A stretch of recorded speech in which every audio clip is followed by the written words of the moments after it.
I do love the people here, but having said that, I did get assaulted in lockdown, and I ended up going to the sheriff's court with it. Very terrifying experience.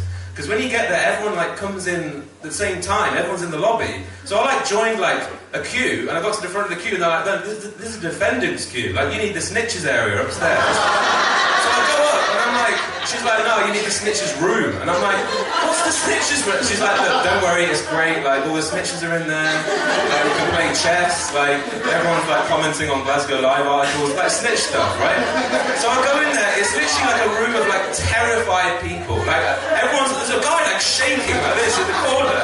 I'm like, what the hell is going on here? A woman comes up, right? She comes up. She's like, "Look, it's not like English court. Like you go in, defendant's sitting here, the sheriff's sitting." I'm like, "Whoa, sheriff? Like there's actually a sheriff? I thought that was just the name of the building. Like you're telling me there's a sheriff here? What year is this? Like where are we?" I go in. It's like no. She's like.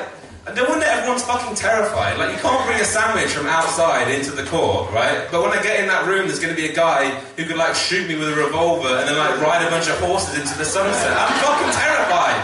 I'm bugging out. And the guy's shaking. He's like, "Yeah, tell me about it."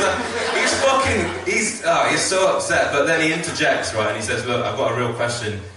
How do we not run into the defendant, like, on the way out of the court?" And I'm like, "Yeah, that's more likely than what I was saying. Like, what about that?"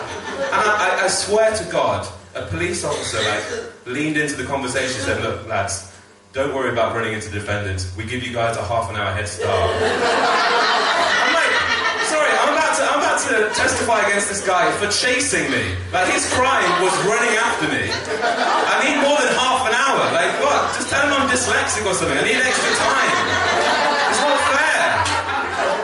So I waited there for 2 hours. Like you can't describe the stress in this room. It was crazy. The clerk then calls me over, right?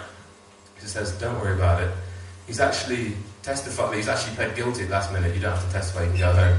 I was like, "Oh my God, thank you so much." Like, I was so stressed out about it. It's like it's been ruining my life for like a year. She's like, "Whoa. Like, what are you still doing here? Now you've only got 29 minutes. Run!"